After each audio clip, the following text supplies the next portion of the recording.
Meus irmãos, tudo bem? Que Deus abençoe a sua vida. Nós estamos dando início hoje a mais uma videoaula, tá bom? Lembrando que nós estamos estudando agora o módulo, Panorama do Antigo Testamento ainda, mas falando dos profetas maiores e dos profetas menores, tá vendo? Deixa eu focar aí para você ver. Nós chegamos aí já no panorama do Antigo Testamento, no nosso último assunto. Nós tivemos a nossa primeira aula. Falamos ali a introdução, falamos um pouquinho da história da profecia, e nós estamos entrando agora nos profetas maiores. Mas antes de nós falarmos dos profetas maiores, e entrarmos de cabeça aqui no nosso módulo, eu quero fazer uma oração com você, como a gente sempre conversa, A gente começa por meio das nossas orações, pedindo a bênção de Deus sobre as nossas vidas, pedindo que o Senhor venha estar conosco, que o nome dele possa ser glorificado para todo sempre, tá bom? Então você que pode, feche os seus olhos, nós vamos clamar ao Senhor em oração, pedir a bênção dele sobre as nossas vidas, amém? Então vamos lá. Soberano Deus, eterno e poderoso, Senhor, nós te louvamos, ó Deus, por essa oportunidade. Meu Deus, muito obrigado, Senhor, por este momento. Fica conosco, ó Deus, abençoa o meu irmão, a minha irmã. Pai, que o teu nome seja glorificado sobre esta aula. É o que eu te peço em nome de Jesus. Amém e amém. Você pode dizer um amém aí? Então, sela comigo aí, Vamos concordar. Bom, vamos lá, meus irmãos. Então, nós trabalhamos a questão de que os pioneiros, quem foram os pioneiros da profecia?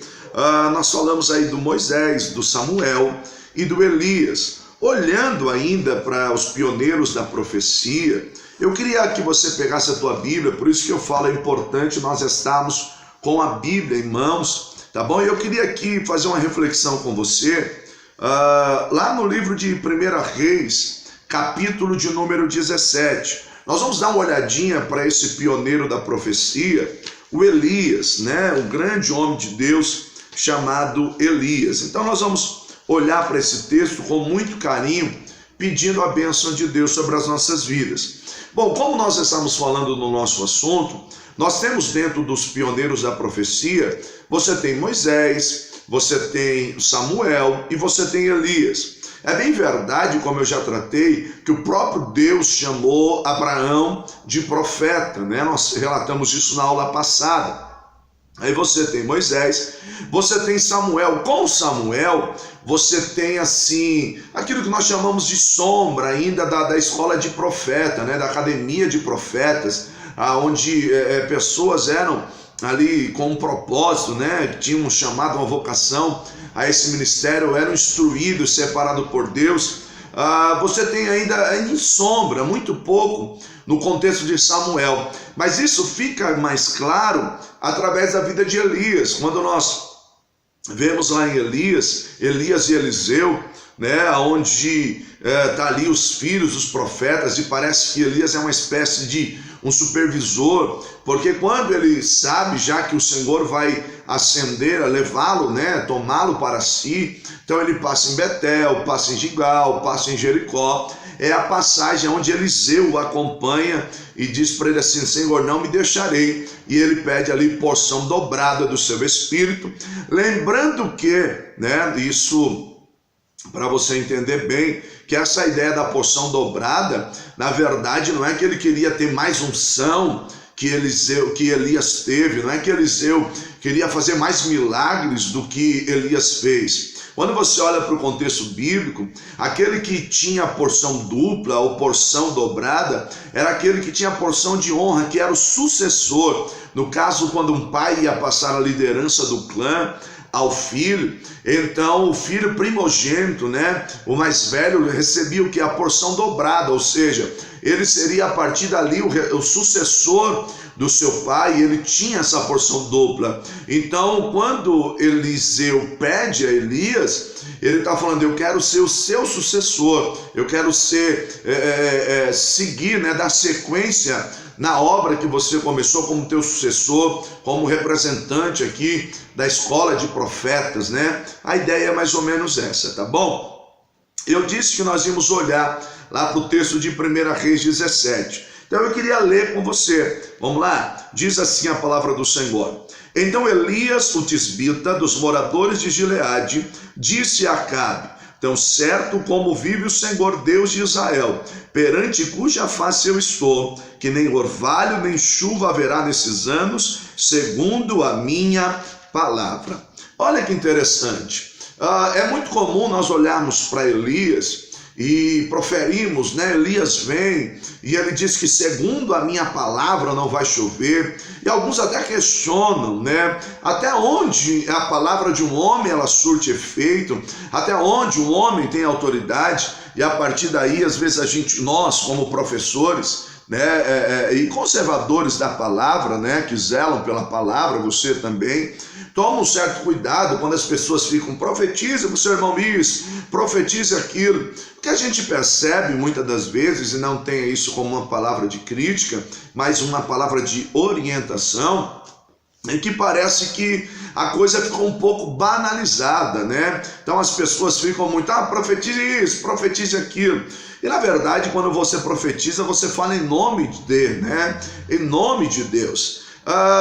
Quando você olha para Elias dizendo: segundo a minha palavra não vai chover, nós precisamos atentar para uma regrinha básica da hermenêutica, que a Bíblia interpreta a própria Bíblia. Quando você vê alguns textos que lhe parecem um tanto obscuros, ou te causam, né, até mesmo uma certa dúvida ou algum questionamento, olhe para um outro texto das Escrituras. Nós vamos encontrar lá na carta ao Tiago, né, carta de Tiago, Tiago escrevendo, e Tiago ele vai nos fazer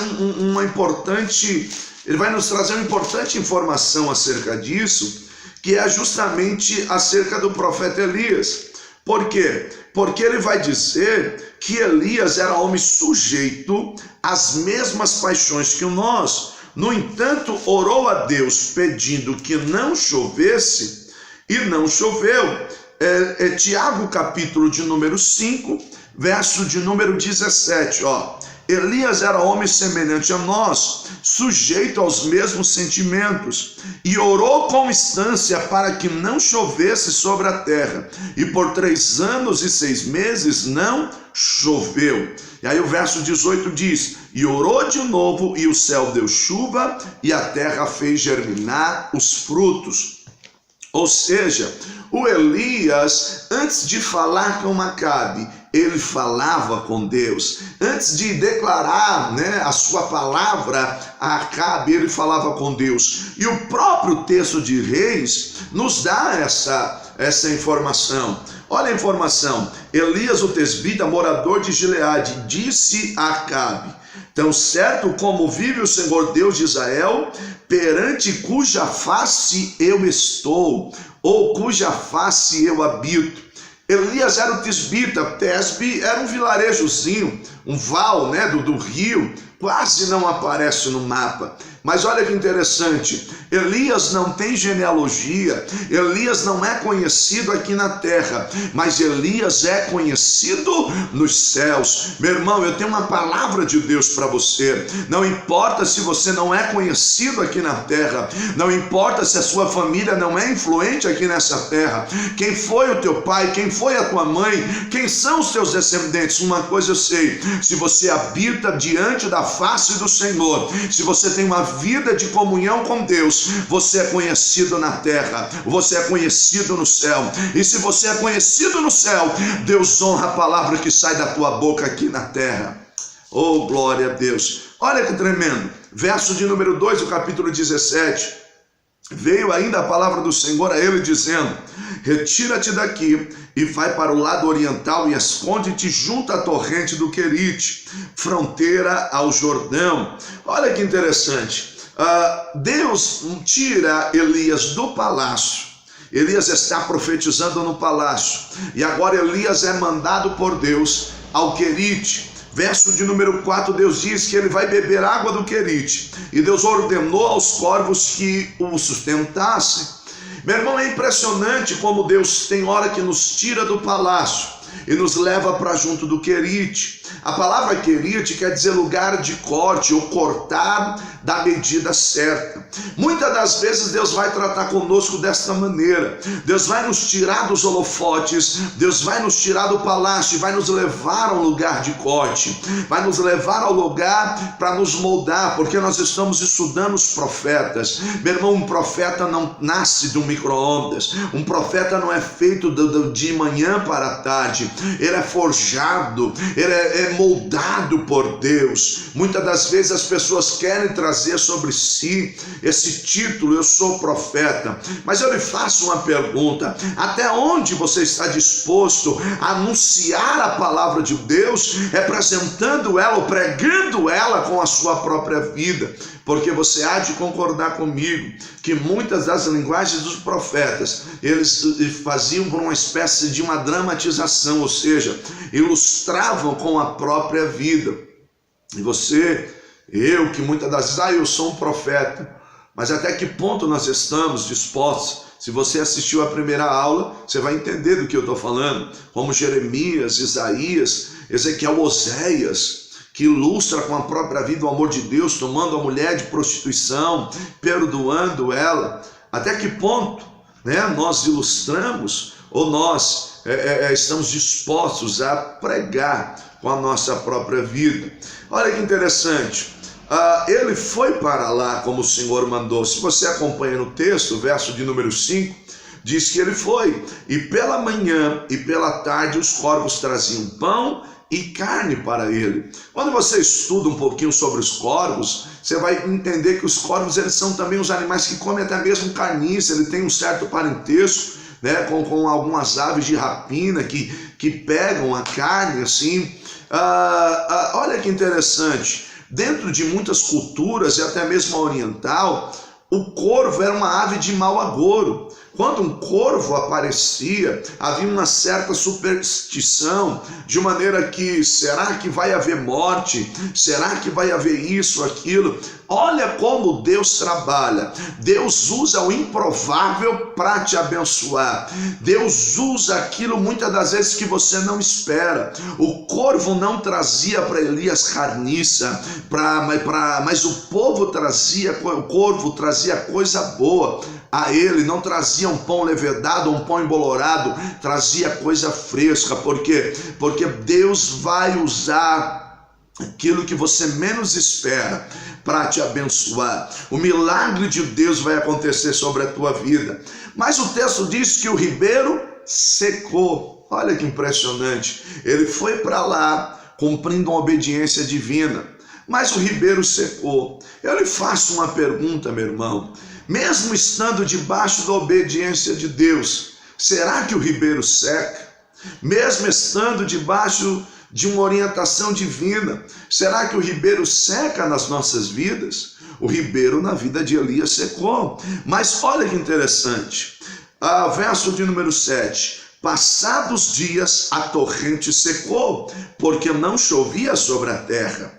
Então, verso 8, então lhe veio a palavra do Senhor dizendo: dispõe-te ou levanta-te e vai até Sarepta, que pertence a Sidom, e fica por ali, porque eu ordenei uma viúva que lhe sustente. Sabe o que eu quero dizer para você? Embora o ribeiro venha a secar e Deus permita que ele seque, Deus já tem providenciado algo para a tua vida. Deus já tem providenciado algo para você. Então se alegra o teu coração, porque ainda que o ribeiro tenha secado, Deus tem uma providência para você. Deus manda ele ir para Sarepta. E o nome Sarepta quer dizer lugar de fundição, ou mesmo, né, fornalha. Olha que interessante, é algo que Deus está trabalhando na vida do profeta. Por quê? Porque dentro da cultura judaica, meu irmão, dentro do ambiente bíblico, a viúva era a classe mais desfavorável que tinha. Ela era desprovida. Como é que Deus diz para Elias: levanta-te e vai até Sarepta, porque de lá uma viúva vai cuidar de você. Sabe o que eu quero dizer para você? Que Deus usa o improvável para te abençoar.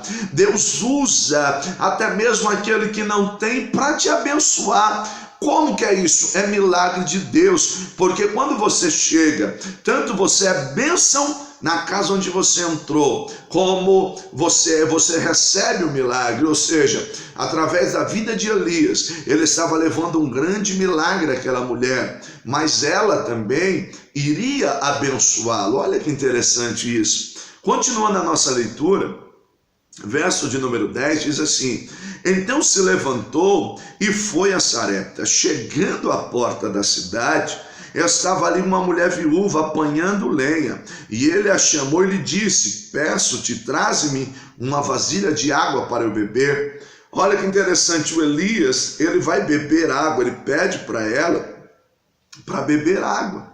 Ela então está indo buscar a água, né? Ela está indo, mas aí o Elias diz assim: olha, espera aí, faz também um bolo, né? E traz para mim. Aí ela para. Espera aí, meu senhor, você não está entendendo? Eu vim aqui pegar alguns gravetos para fazer o último pouquinho de farinha que eu tenho e o último pouquinho de azeite, fazer um bocado, fazer um pão ali para mim comer, para mim e para o meu filho. E depois nós morreremos, porque nós não temos mais nada, nós não temos mais recurso, acabou. É nesse momento que eu quero chamar a tua atenção. Elias se posiciona como um profeta de Deus. Se ele entende que Deus mandou ele àquele lugar, Deus o mandou com um propósito. Elias não está dependendo das circunstâncias terrenas, mas das circunstâncias celestiais. Ele não depende do homem, mas ele depende de Deus. E é isso que você precisa entender. Você não depende do homem, mas você depende de Deus.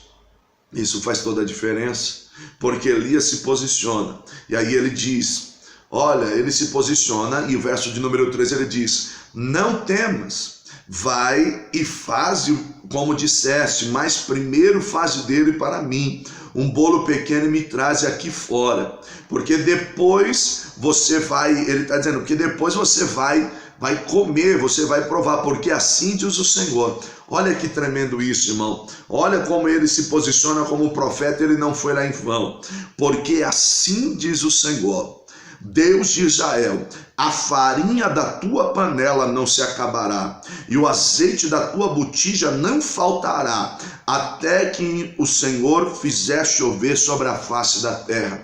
Ele entrou naquela casa como um profeta, e ele usou a palavra de Deus, assim diz o Senhor, e até o momento, enquanto não houver chuva, não vai faltar. Sabe por quê? Porque ele foi lá na qualidade de homem de Deus e não faltou. Deus usou aquela viúva para abençoar a vida de Eliseu, e a viúva foi abençoada. Por quê? Meu irmão, já pensou se ela não dá ouvido à palavra do profeta?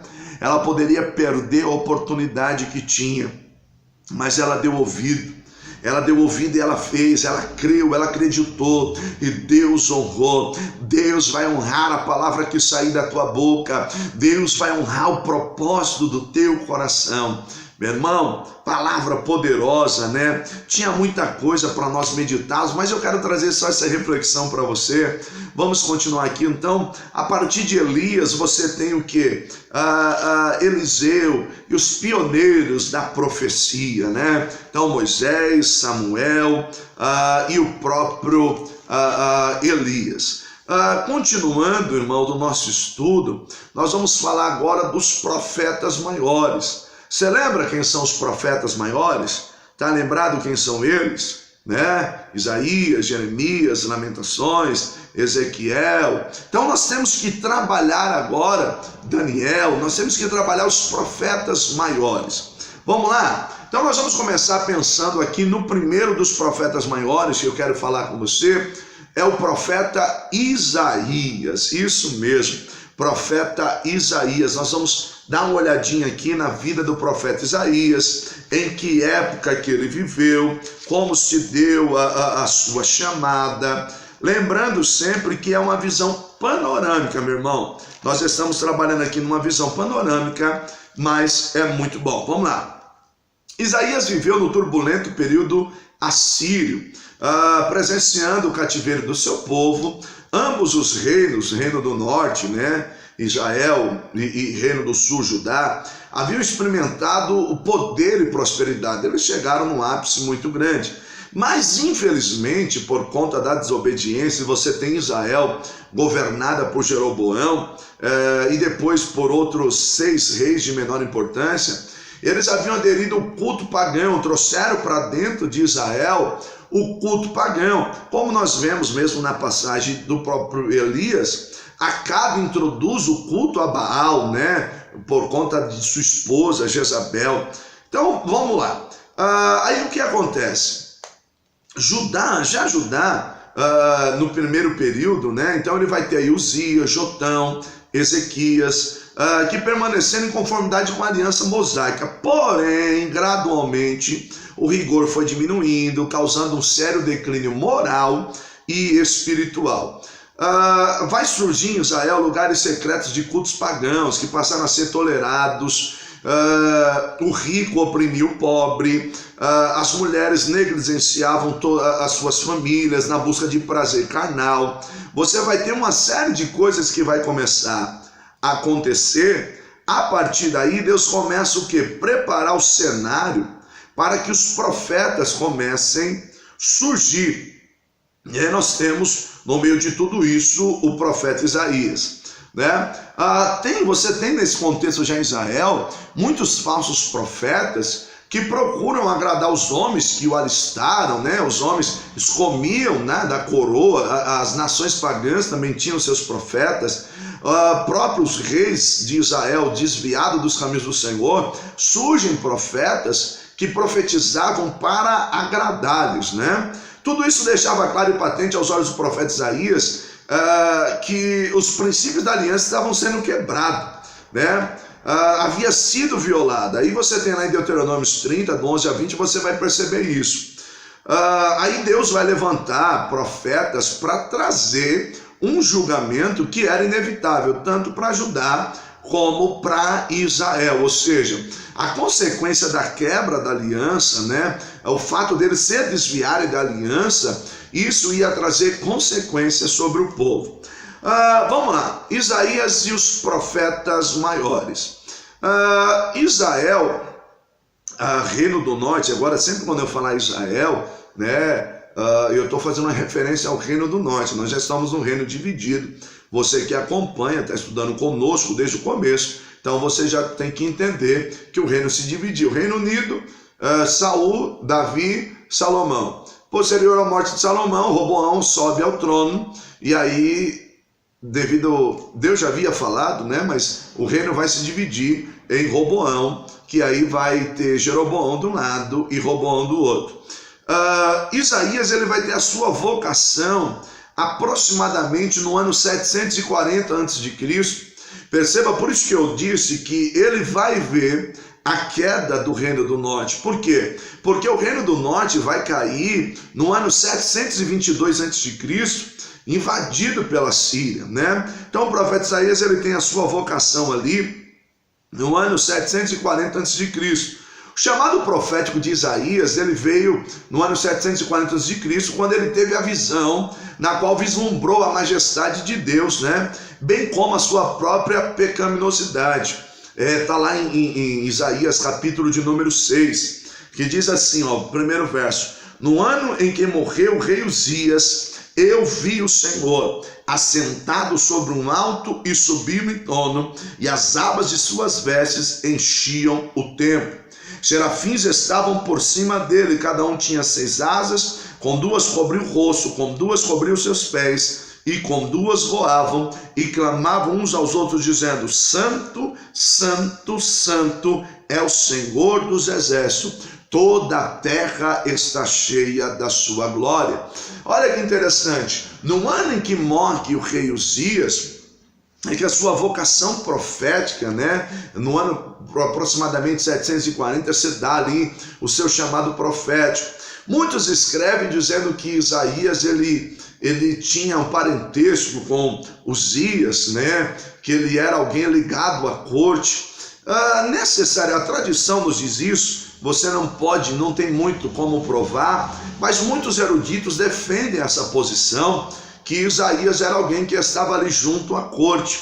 Mas olha que interessante, o rei Uzias, que ele é símbolo de orgulho, porque Uzias ele começa bem, mas ele termina mal, né? O seu chamado com humildade, se você olhar em Crônicas, você vai ver o chamado do rei Uzias. Ele começa com muita humildade, aí o texto diz até que ele se tornou grande e entrou no santuário para oferecer incenso no altar do incenso, coisa que não era permitida ao rei, mas o seu orgulho, né, o faz entrar. Os sacerdotes entram e ele é ferido na testa com lepra.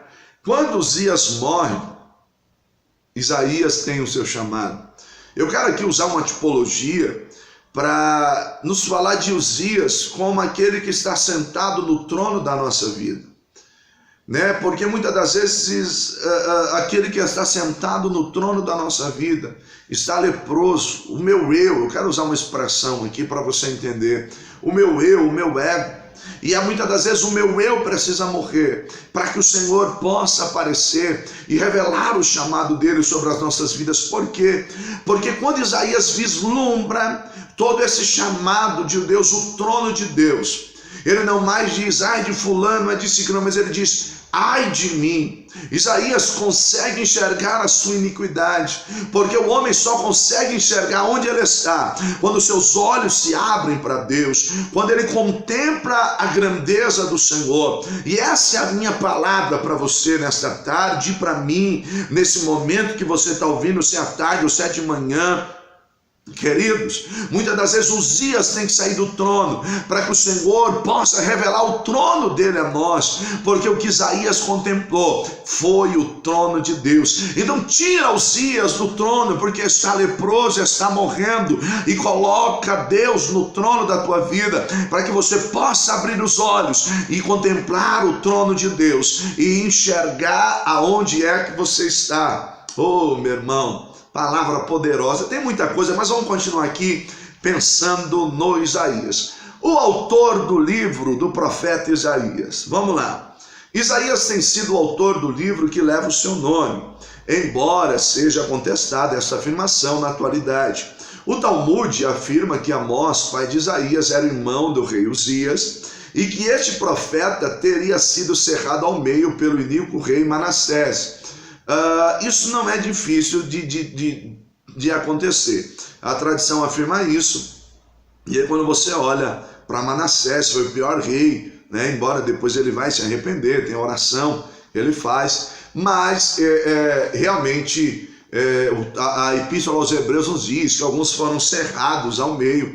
E isso com certeza pode ser uma alusão à vida do profeta Isaías. É considerado o maior de todos os profetas da última metade do 8º século, conhecido como profeta messiânico, né? Ele foi o profeta que mais falou acerca do Messias, que mais profetizou sobre o reino messiânico.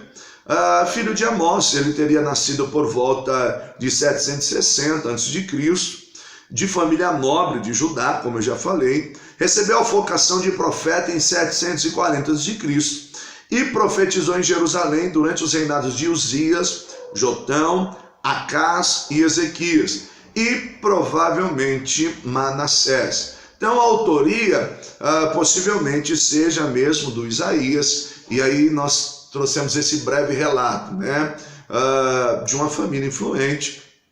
Talmud afirma isso, e nós acreditamos que sim. Né? O tema do livro de Isaías, qual é o tema do livro do profeta Isaías? O tema do livro é o juízo de Deus.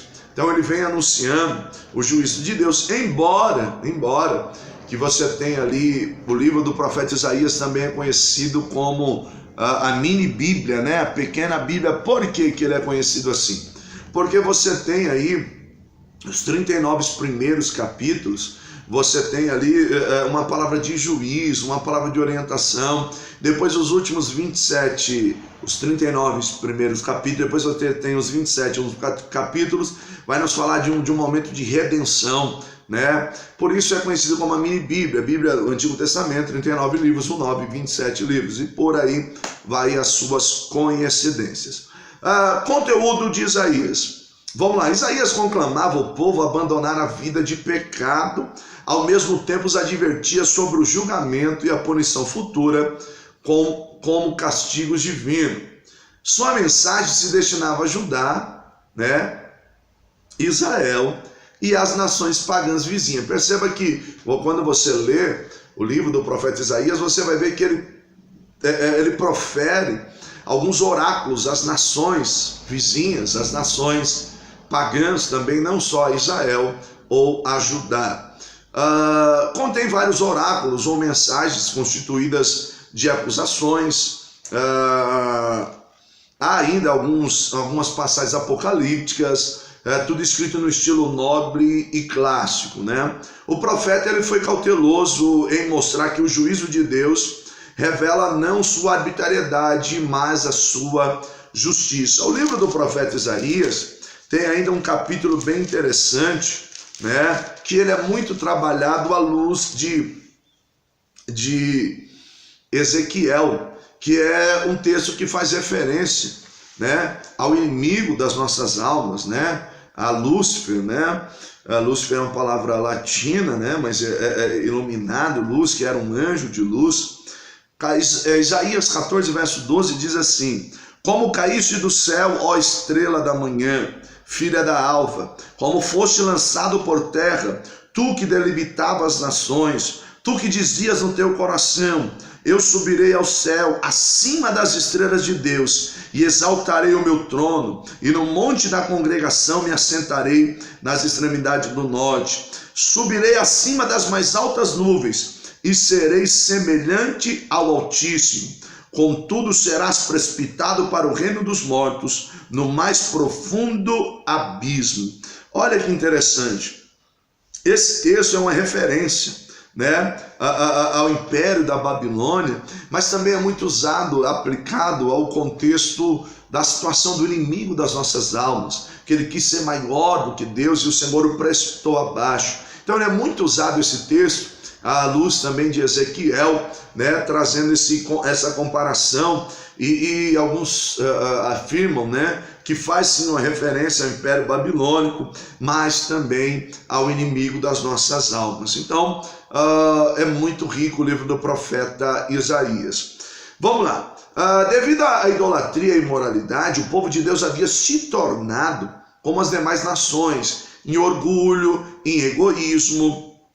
Por outro lado, o livro está repleto de promessas de restauração, redenção e o advento garantido do Messias, de salvação para todas as nações e dos triunfos dos propósitos de Deus. Então, o livro do profeta Isaías não traz só uma palavra de juízo, mas ele traz uma palavra de redenção, apresentando o Messias, fazendo alusão, né, àquele que vem preparar o caminho, né, voz do que clama no deserto, né, coisa linda. Por isso essa comparação até com a Bíblia, né, ele faz uma alusão ali a partir do 40, ele começa, voz do que clama no deserto, e isso você tem uma referência profética a João Batista. E aí quem vem anunciando o caminho do Salvador logo no começo do Testamento? O João Batista. Coisa linda, né, irmãos? Então, há uma mensagem de redenção no livro do profeta Isaías, uma mensagem muito rica, muito poderosa. Esfera de ação do livro. Tudo indica que ele escreveu seu livro durante os reinados de Uzias, Jotão, Acás e Ezequias. E a parte final do livro, né, do 40 ao 66, durante o reinado do tirano Manassés. Portanto, os acontecimentos históricos registrados em Isaías abrangem um período mais ou menos de 60 anos. Ele foi contemporâneo também de Oséias, Amós e Miqueias. Então, ele foi contemporâneo. Você tem aí no livro do profeta Isaías uma boa parte também quando ele trata na questão do rei Ezequias, né? Vai falar da enfermidade do rei Ezequias, da maneira como ele é levado por Deus a profetizar a Ezequias, dizendo a Ezequias: Ezequias, põe a tua casa em ordem, porque certamente descerás à sepultura. E eu fico pensando que dura foi esta palavra, para ele se apresentar ao rei, a maior autoridade ali constituída, e ele poderia ser morto, trazendo um oráculo como esse. Mas Isaías foi fiel ao seu chamado e ali liberou a palavra que Deus havia colocado nos seus lábios. Meus irmãos, muitos profetas de hoje só querem falar aquilo que é bom, aquilo que agrada, querem profetizar aquilo que vai massagear o ego.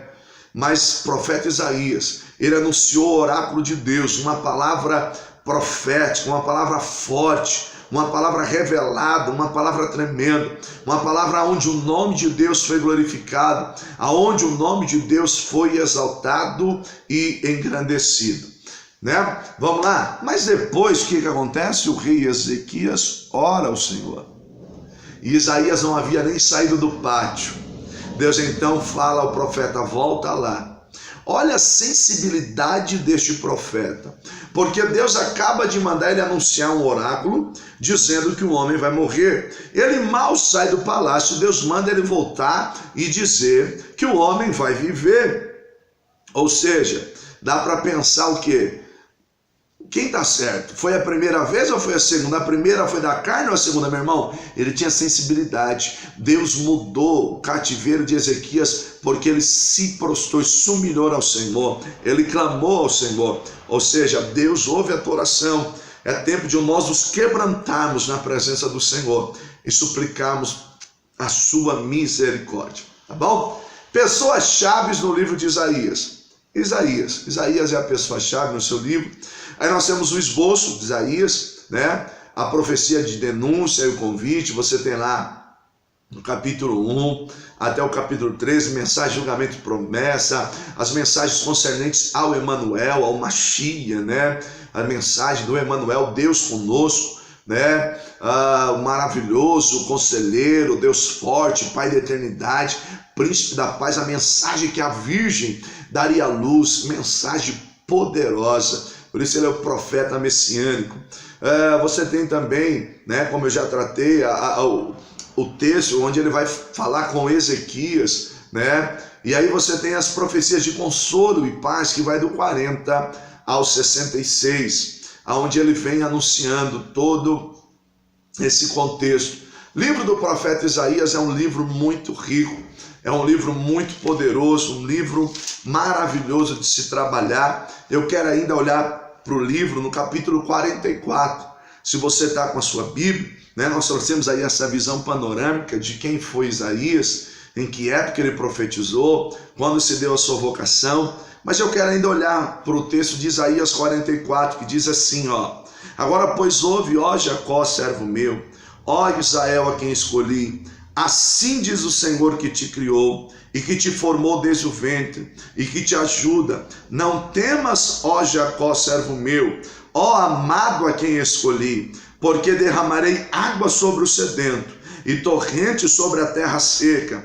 Derramarei o meu espírito sobre a tua posteridade e a minha bênção sobre os teus descendentes. E brotarão como a erva, como o salgueiro, junto às correntes das águas. Um dirá: eu sou do Senhor, e outro se chamará do nome de Jacó, e outro ainda escreverá na própria mão: eu sou do Senhor, e por sobrenome tomará o nome de Israel. Assim diz o Senhor, Rei de Israel, seu Redentor, o Senhor dos exércitos: eu sou o primeiro e eu sou o último, e além de mim não há Deus. Olha que coisa maravilhosa. Esse texto vai nos falar de uma promessa de um grande avivamento sobre a nação. Deus havia prometido um avivamento sobre Jacó. E eu quero pensar, olhando para esse texto, né, nós estamos chegando nos minutos finais da nossa aula, e eu queria pensar com você sobre as marcas de um avivamento, olhando para esse texto. A primeira marca de um avivamento é que o avivamento começa pelo ouvir. Agora, ouve, pois, ó Jacó, servo meu. Queridos, nós precisamos ouvir, porque a fé vem pelo ouvir, ouvir da palavra de Deus. Nós gostamos muito de falar, mas temos dificuldade para ouvir. Mas Deus está dizendo com você: pare e escute. Aí você diz: mas ouvir o que, meu professor? Deixa eu dizer para você o verso 2. O que é que você tem a ouvir? Agora sim diz o Senhor, que te criou, que te formou, que te ajuda, não temas, porque Ele te escolheu. Se você não se avivar ouvindo essas palavras, que Deus não temas, agora ouve, pois, ó Jacó, porque eu te escolhi, eu te chamei, eu te ajudo. Eu te formei, meu irmão, Deus te formou, Deus te escolheu, Deus te capacita para esta obra. Segunda marca que eu quero pensar com você é que o avivamento ele é uma promessa. Verso de número 3 diz assim, porque derramarei, ou seja, é uma promessa. Quando você olha o verbo derramar, ele está no presente do indicativo, ou seja, ele afirma uma certeza, porque eu derramarei, ou seja, Deus fez uma promessa. O avivamento é uma promessa para a tua família, um avivamento é uma promessa para a tua vida, um avivamento é uma promessa para a tua casa, o avivamento é uma promessa para o teu ministério. Busque esse avivamento, clame por esse avivamento, peça esse avivamento, porque o Senhor tem para te dar. Aleluia, meu irmão, glória a Deus. Ainda uma terceira marca, são muitas, mas eu vou parar na terceira, tá bom? Depois você busca mais aí do Senhor, aí Deus vai te mostrar. Ele diz assim, derramarei água, e esse avivamento é como a água. Sem água o planeta não sobrevive, sem água não há vida, sem água a agricultura não produz, sem água a pecuária não tem, porque os seus animais morrem. Semelhante ao Espírito Santo, a água é um dos símbolos do Espírito Santo. Sem o Espírito Santo de Deus não há vida. Sem o Espírito Santo de Deus você não vive. Sem o Espírito Santo de Deus você não gera. Sem o Espírito Santo de Deus você não produz. Sem o Espírito Santo de Deus você é uma terra seca. Sem o Espírito Santo de Deus na sua vida você não vive, você vegeta. Nós precisamos desse Espírito Santo habitando em nós. É uma promessa de Deus para a tua vida. É uma promessa de Deus para a tua casa. Sobre o sedento, ainda mais uma marca, você precisa ter sede. O sedento se fala do desejoso, daquele que tem vontade. Meu irmão, não é por força nem por violência. Você precisa desejar isso, você precisa almejar isso da parte de Deus. Então, meu irmão, eu quero encerrar essa aula sobre o profeta Isaías, dizendo que Uzias teve que morrer para que Isaías contemplasse o trono de Deus. É claro, é uma alusão, né? Eu estou aqui usando de uma linguagem tipológica para você entender. Quando o rei leproso sai do trono, o trono de Deus é visto. Quando o meu eu, o meu ego, o meu orgulho, ele sai do trono e eu deixo Deus resplandecer, eu contemplo a glória de Deus e contemplo onde eu estou, contemplo a minha iniquidade. Então a palavra de Deus para você neste momento, nesta aula é: tira Uzias do trono e deixa Deus sentar no trono da tua vida. Clame a Ele por esse avivamento. Tenha sede de Deus. Busque, peça, clame, porque eu tenho certeza que Deus vai te visitar, vai visitar a tua casa, vai visitar a tua família, a tua parentela. Amém, meu irmão? Beijo no teu coração. Que Deus te abençoe. Espero que você esteja acompanhando essa aula. Espero que Deus esteja falando com você, porque comigo Ele está. Tá bom? Eu tenho sido edificado com a palavra de Deus. E é muito bom saber que você está conosco, que você nos acompanha, que você é o nosso aluno. Se você ainda não é, entre em contato aí conosco, deixa a sua mensagem e nós vamos conversar melhor, tá bom? Que Deus abençoe, que Deus abençoe a tua casa, a tua família. Lembrando sempre que se Deus é por nós, quem será contra nós? E que tudo você pode naquele que te fortalece, porque até aqui te ajudou o Senhor. Fica com Deus. Um abraço, tá bom? Até a próxima aula. Lembrando que nós estamos estudando os profetas. Se você não tem o módulo, entre em contato conosco e vai ser bênção para a tua vida. Um beijo no teu coração. Até a próxima, se Deus quiser.